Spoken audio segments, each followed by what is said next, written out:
Suasana malam penghargaan semakin seru saat satu persatu para nominator naik ke atas panggung untuk menerima penghargaan. Kebahagiaan tampak jelas di wajah mereka saat AMI Award jatuh ke genggaman tangan. Elo, penyanyi pop pendatang baru, dan Shanti, penerima penghargaan artis solo wanita kategori pop alternatif, mengungkapkan sukacitanya. Woi, senang sekali dong baru ngeluarin album, langsung mendapat penghargaan. Buat gue berharga banget ya karena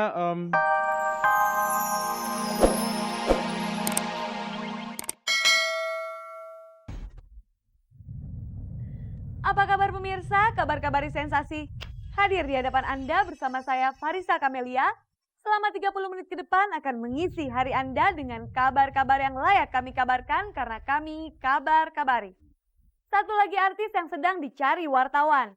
Akibat sebuah laporan investigasi majalah mingguan, Ussy Sulistyawati harus berhadapan dengan wartawan untuk menjelaskan perihal suaminya Yusuf Sugianto yang diduga menjalankan bisnis illegal logging di Kalimantan Tengah.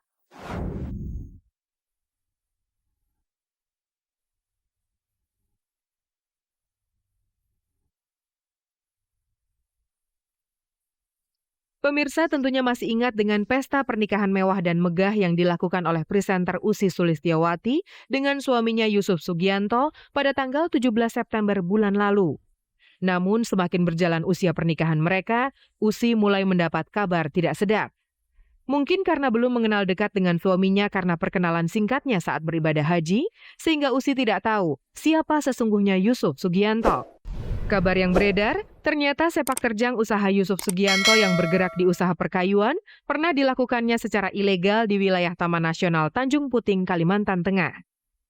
Seperti laporan penyelidikan yang dilakukan oleh majalah mingguan Tempo 27 Oktober 2002, Sugianto bersama dengan pamannya Abdul Rosid dengan bendera usahanya dituduh sebagai pihak yang bertanggung jawab atas cacat fisik yang dialami oleh Abi Kusno, seorang wartawan lingkungan hidup lintas Katulistiwa, dan Faith Duherty, penyelidik lingkungan senior yang bermarkas di Inggris. Pada baris berikutnya dalam tulisan itu disebutkan, Sugianto tidak membantah peristiwa itu. Bahkan dia mengatakan kedua orang itu harusnya bersyukur tidak kehilangan nyawa. Sebenarnya bisnis ilegal yang dilakukan oleh paman dan keponakan ini telah diketahui oleh Suripto, Sekretaris Jenderal Departemen Kehutanan periode Kabinet Presiden Abdurrahman Wahid. Ya, ketika itu saya sudah melaporkan. Tahun 2001 saya sudah melaporkan kepada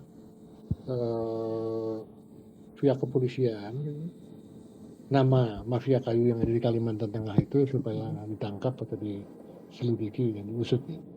Bahkan Suripto membenarkan laporan yang menyebutkan bahwa paman dan keponakan ini pernah melakukan penyiksaan terhadap lelaki malang Abi Kusno dan perempuan muda Faith Duherty. Sampai ini hari yang saya tahu belum ditangkap.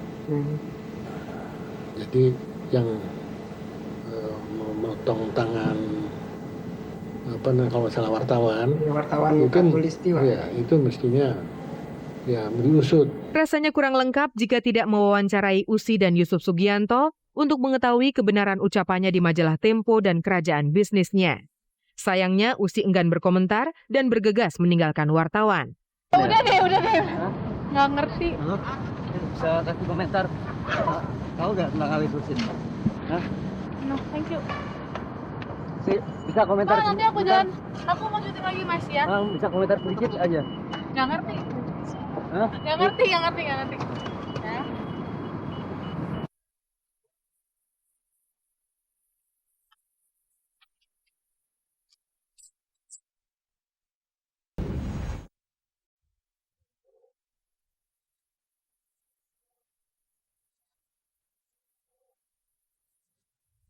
Rumah indah di kawasan pinggiran Jakarta Selatan ini dulu pernah menjadi saksi bisu suka duka kehidupan rumah tangga Dewi Yull dan Ray Sahetapi.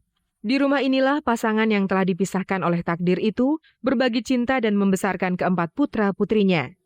Setelah tidak lagi dihuni keluarga Dewi Yull yang telah bercerai-berai, rumah ini siap menampung cerita Arzetti Bilbina dan Aditya Setiawan yang rencananya akan segera menempati rumah yang telah dibelinya dari tangan Dewi Yull sejak bulan September tahun lalu. Kabar yang terdengar, Arzetti, Didit, dan putra tunggal mereka akan segera menjalani hidup baru di rumah itu dalam waktu dekat. Sebagai persiapan, Arzetti dan Didit kabarnya telah mengirimkan perabotan rumah tangga untuk segera ditata menjelang kepindahan mereka. Beberapa barang nampak masih membukit di satu ruang, sedangkan ruang lain terlihat kosong tak tersentuh perabot. Kabarnya, segera setelah barang-barang diletakkan pada tempatnya, Arzetti dan Didit langsung menghuni rumah berpekarangan luas itu. Mengenai rencana kepindahannya itu, Arzetti dan Didit yang hingga saat ini masih bermukim di rumah orang tua Didit di kawasan Cibubur itu enggan berbicara banyak. Namun kepada Kabar-Kabari beberapa waktu yang lalu, Arzetti dan Didit sempat mengutarakan keengganannya untuk segera menempati mantan tempat tinggal Dewi Yull itu setelah berpindah kepemilikan. Kalau sementara rumah jujur aja masih ditempatin Mbak Dewi ya. Rumah masih ditempatin Mbak Dewi sama putra-putranya. Itu aja. Jadi kami hubungannya nggak langsung besok saya langsung pindah atau gimana, enggak, karena itu punya privacy juga ya, punya kenangan buat Mbak Dewi juga dengan Bang Rey, dengan putra-putrinya di situ. Meski rumah telah sepenuhnya ditinggalkan pemilik lamanya, Didit yang kami temui beberapa bulan setelah kepergian sang pemilik lama mengaku belum juga memiliki rencana seputar nasib rumah tersebut. Rumahnya bagus banget, betul tesnya Mbak Dewi semua orang pasti mengakui ya gitu loh. Nyaman gitu ya Mas, homey aja. Tapi untuk niatan pindah ke situ sih kita sama sekali nggak terpikir ya. Belum untuk ke sana. Tampaknya Arzetti dan Didit tidak merasa perlu untuk terburu-buru meninggalkan rumah orang tua mereka. Sang penunggu rumah yang sempat kami temui beberapa waktu lalu menyebutkan pasangan ini baru akan menempati rumah setelah melakukan sedikit renovasi.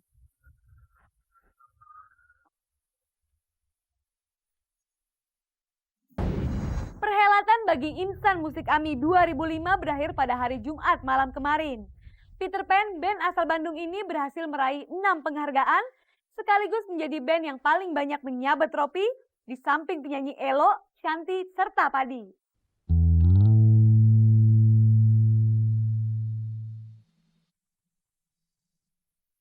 Berakhir sudah malam penghargaan bagi insan musik Indonesia. Bertempat di Jakarta Convention Center Jumat malam lalu, disaksikan ribuan pasang mata langsung maupun yang lewat layar kaca, terpilihlah puluhan insan musik terbaik yang berhak mendapat penghargaan karena kerja kerasnya berupa Piala AMI Awards 2005.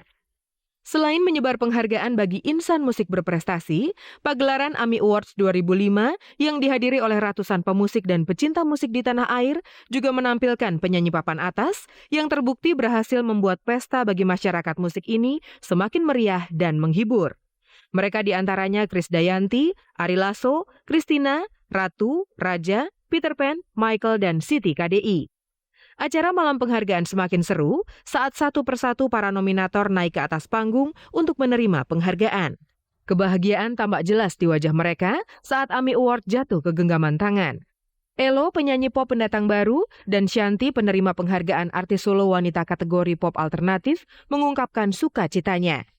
Woi, senang sekali dong baru ngeluarin album, langsung mendapat penghargaan. Buat gue berharga banget ya karena salah satu inceran setiap musisi gitu ya. Selain Elo dan Shanty, seperti yang sudah diperkirakan banyak orang, grup musik asal Bandung Peter Pan berhasil menyabet banyak penghargaan. Dengan 6 penghargaan diperoleh, Peter Pan menjadi pemecah rekor sebagai musisi yang paling banyak menerima penghargaan pada malam AMI Awards 2005. Aku pikir sih masih banyak target-target yang untuk dicapai untuk sebagai definisi band papan atas itu ya. Dan kayaknya menurut aku sih kita belum ya, masih banyak yang harus kita kerjakan.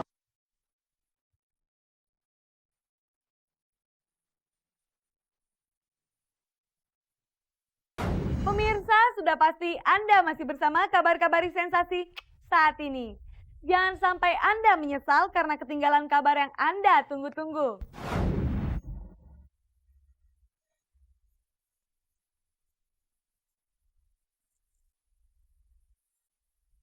Kelahiran dan kematian merupakan rahasia Tuhan yang paling agung. Keyakinan itu kian meresap di hati Cece Kirani dan suaminya Hadi Wibawa setelah peristiwa menegangkan yang baru saja mereka lalui.